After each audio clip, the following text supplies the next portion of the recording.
అనారోగ్యం, ఉద్యోగం, వ్యాపారం అప్పులతో బాధపడుతున్నారా? వెంటనే జేకేఆర్ గురువు గారికి కాల్ చేసి అపాయింట్మెంట్ తీసుకోండి. నమస్తే రమగారు. నమస్తే జయ. రమగారు, మాయలు మంత్రాలు ఇలాంటి కథలు కూడా చెప్తూ ఉంటారు అప్పుడప్పుడు. ఇలాంటిది ఒకటి చెప్పండి అండి. ఒకటి కాదు రెండు చెప్తా. ఓ సూపర్. పూర్వంట కేశవుడు అని ఒక కుర్రాడు ఓ ఊళ్ళో ఉండేవాడు. అయితే పాపం వీడు కొంచెం చాలా సాధారణమైన కుటుంబీకుడు, పెద్దగా ముందు వెనక ఎవరు లేరు. ఏదైనా వ్యాపార ఊళ్ళోకి వెళ్ళి ఏమైనా సంపాదించుకుంటామని వాళ్ళ ఊరు నుంచి ఒక నౌక, వాళ్ళ దగ్గర ఊళ్ళో ఉన్న ఒక ఓడరేవు నుంచి ఒక నౌక బయలుదేరుతుంటే ఆ నౌక ఎక్కాడు. వీడు కొంచెం టెంపరీ వాడు. ఇప్పుడు ఒంటరి వాళ్ళు అనుకో ఏం చేస్తారు, వాళ్ళు ఆ ఊళ్ళోనే ఏదైనా చూసుకుంటారు. ఎక్కడికో వెళ్ళిపోయి సంపాదించుకురావాలన్న ఊహ ఉందంటే వాడు సాహసి కదా, అంతేగా. ఎంతో కొంత ఉత్సాహం ఉంది వాడికి. ఈ ఉత్సాహి అయిన కేశవుడు ఏం చేశాడంటే ఆ పడవ ఎక్కి వెళ్ళాడు, ఆ ఓడ ఎక్కి. ఓడ కొంత మేర వెళ్ళిన తర్వాత కొన్ని రోజులు గడిచాక వీడికి కొంచెం ఆశ పుట్టింది, మనం సంపాదించుకోవచ్చు అది అని. ఆ ఓడ కాస్త ఏదో అది కొండకి తగిలి పగిలిపోతే జనమంతా ఎట్లో పడిపోయారు ఈ సముద్రాన్ని. కొంతమందికి చిన్న చిన్న పడవలు దొరికినాయి, ఎటు వెళ్ళిపోయారు. వీడికి ఒక చిన్న కొయ్య పలక దొరికింది, వీడు ఒక దీవిలో పడిపోయాడు. కొయ్య పలక ఎటు తీసుకుపోతే అటు తీసుకెళ్ళి వెళ్ళిపోయాడు అంతే. వాడు అది పట్టుకుని అలా ఉండిపోయాడు. కొయ్య పలక కొట్టుకుపోతూ ఉంది. ఆ కొట్టుకుపోయి ఒక దీవి లాంటి ప్రాంతానికి చేరాడు. చేరిన తర్వాత వీడికి ఏమర్థమైంది, ఎవ్వరూ చేరల తన దప్ప. ఆకలి దహించుకుపోతోంది. ఆ సముద్రపు నీళ్ళు ఎందుకు తాగడానికి పనికిరావు. అయితే వీడు గమనించింది ఏంటంటే ఆ మొత్తం దీవి నిండా మా కొబ్బరి చెట్లు ఉన్నాయి, మనుష్య సంచారం ఏమీ లేదు. సరే ఓపిక వచ్చేదాకా అట్టా నేల మీద పడుండి, సరే ఏం చేద్దాం, కొబ్బరి చెట్టు అయినా ఎక్కితే ఉప్పు నీళ్ళు తాగడానికి పనికిరావు, కొబ్బరి నీళ్ళు పనికొస్తాయి హాయిగా. ఆ కొబ్బరి తినచ్చు, 2 కాయలు నీళ్లు తాగితే ఓపిక వస్తుంది. సాల్ట్ లాస్ అయిపోయి ఉంటాడు కదా ఇంత ప్రయాణంలో. సరే వీడు ఏం చేశాడు, ఒక చెట్టు ఎక్కాడు. కొబ్బరి చెట్టు ఎక్కి ఒక కొబ్బరికాయ కోసే లోపల వాడికి దూరంగా ఏదో గుయ్యమని సప్పుడు వినిపిస్తుంది. తీరా చూస్తుంది కదా, ఆ చూస్తూ ఉంటే అటు నుంచి ఒక పంది గాల్లో ఎగురుకుంటూ వస్తుంది. దానికి రెక్కలు లేవు కానీ ఎగురు వస్తుంది. భయం వేసేసింది. ఆ కొబ్బరి మట్టలు కావటేసుకుని అక్కడే ఉండిపోయాడు. తీరా చూస్తే పంది కొంచెం ఎత్తైన ప్రదేశానికి ఒక చోటకి చేరింది. ఆ రెక్కలు లేని పంది అక్కడికి రాగానే హాయిగా కాళ్ళు బారజాపి పడుకుంది. అది నీడగా ఉంది, ఇసుక ఉంది, ఆ గట్టు మీద చల్లగా ఉంది, కాళ్ళు చాపి పడుకుంటుంది పంది, హాయిగా నిద్రపోయింది. వీడు అదేమిటో తెలియలే వాడికి. సరే చూద్దామని ఏం చేశాడు, చెట్టు దిగి ఆ పంది దగ్గర ఉన్న వైపుకి ఎక్కాడు. ఎత్తంతా ఎక్కితే పంది కాళ్ళు బారచాపి గురక కూడా పెడుతోంది. చూస్తే ఏదంటే మామూలు పందే, అది రెక్కల్లే ఏం లేవు, 4 కాళ్ళు, మామూలు తోక, దాని ముట్టె పొడుగ్గా, కూరలు మాత్రం మంచి పదునుగా ఉన్నాయి. దాని పక్కన ఒక ఇంతలావు వజ్రం కనపడింది వాడికి, ఇంత రాయి దగదగ అంటుంది, వజ్రం గుర్తుపడతాడు వీడు. దాని మీదేనా? దాని పక్కన వజ్రం పక్కన పెట్టుకుని పడుకుంది అది. ఓకే. వీడు ఏం చేశాడు, అటు ఇటు చూశాడు, పంది కదలటల్లా.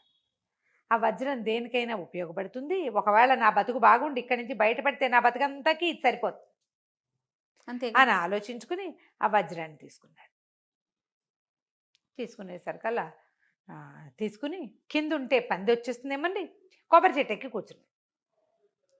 ఒక గంట పోయాక వీడి ఈ లోపల ఏం చేశాడు, ఈ కింద ఉన్న పొలాలు ఏదో కనిపెట్టి తీసుకుని కొబ్బరికాయ పొడుచుకుని నీళ్లు తాగి మెల్లిగా కొబ్బరికాయ ఒలుచుకుంటున్నాడు కూర్చుని. 2-3 కాయలు తాగేసరికల్లా ఓపిక వచ్చేస్తుంది కదా, 4 కాయలు కింద పడేశాడు, ఒకటి ఒలుచుకుంటున్నాడు చెట్టు మీదే కూర్చుని. ఒక గంటన్నర పోయిన తర్వాత పంది లేచి అటు ఇటు చూస్తుంది, నా వజ్రం అని వెతుక్కుంటుంది. అది దానికి తెలిసిపోయింది వీడు ఎవడో పట్టేసుకున్నాడని. అక్కడి నుంచి ఆ పంది ఏమిటి, అది ఒరిజినల్గా పంది కాదు, ఒక మాంత్రికుడు. ఓహో. వాడికి విపరీతమైన బలం, వాడికి ఆ పంది స్వరూపం మీద ఆసక్తి. వాడు ఆ స్వరూపంతో తిరుగుతున్నాడు అక్కడ. అక్కడి నుంచి చెట్టు మీద ఉన్న వీడిని చూసి గర్జించింది, గూర్నిచ్చింది అంటారు. పంది దాన్ని గర్జన అనకూడదు, గూర్నించటం దాని పేరు.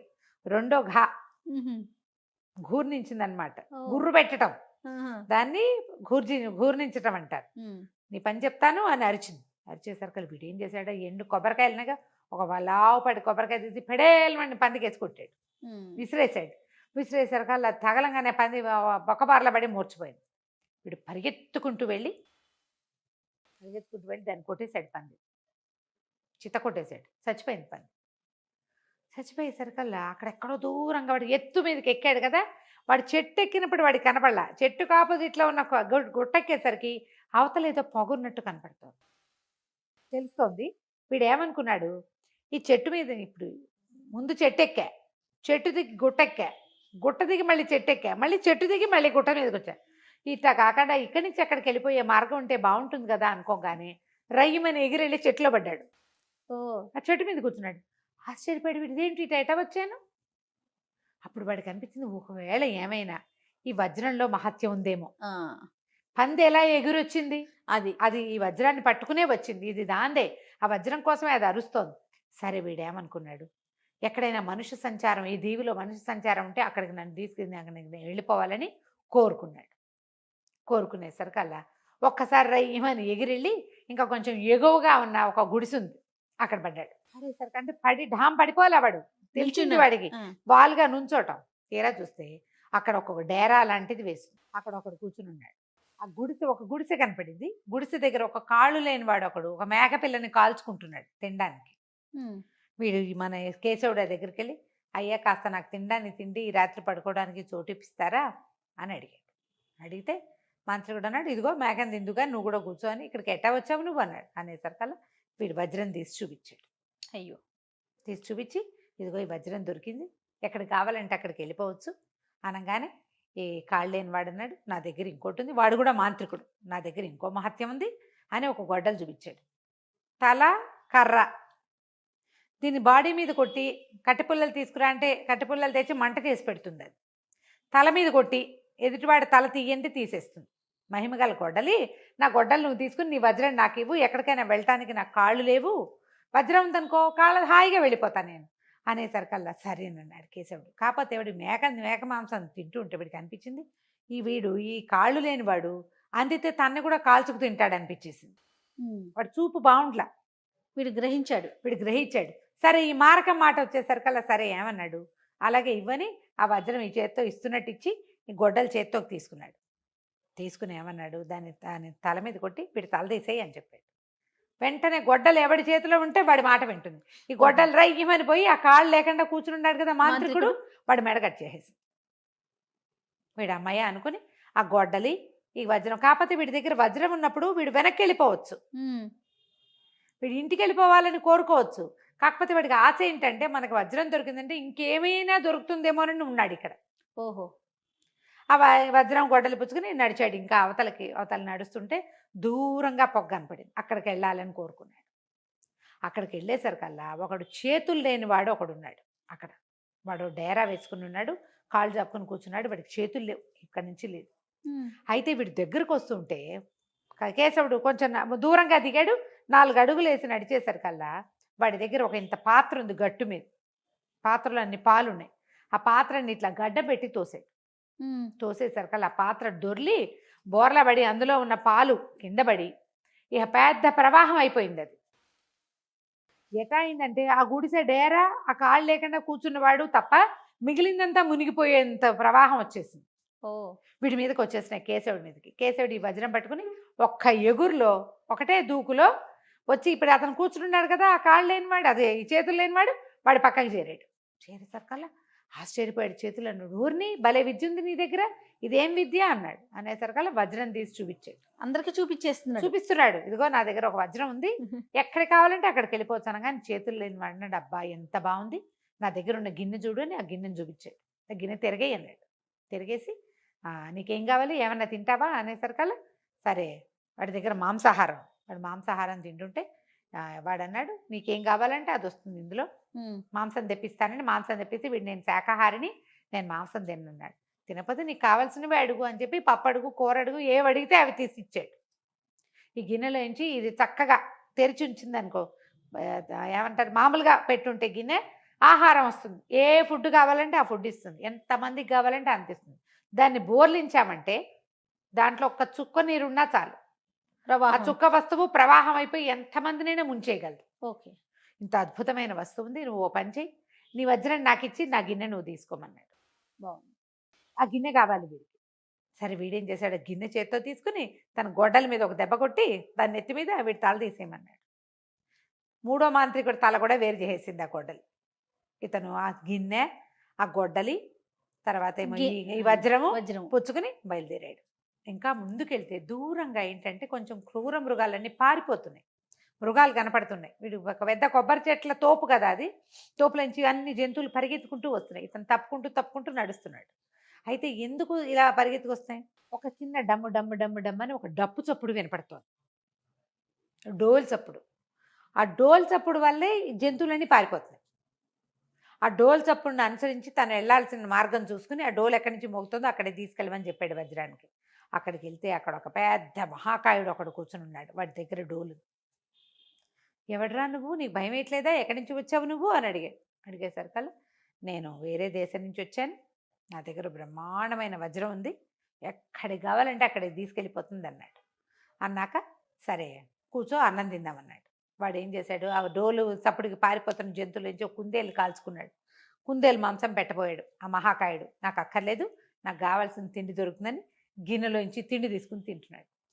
తినేసరికల్లా వాడు ఆశ్చర్యపోయాడు. గోరిని, నీ దగ్గర బ్రహ్మాండమైన వజ్రం ఉంది, బ్రహ్మాండమైన గిన్నె ఉంది, ఆహారం కావటానికే నేను ఇంత జంతువుల కోసం ఈ డోలు మోగిస్తున్నాను.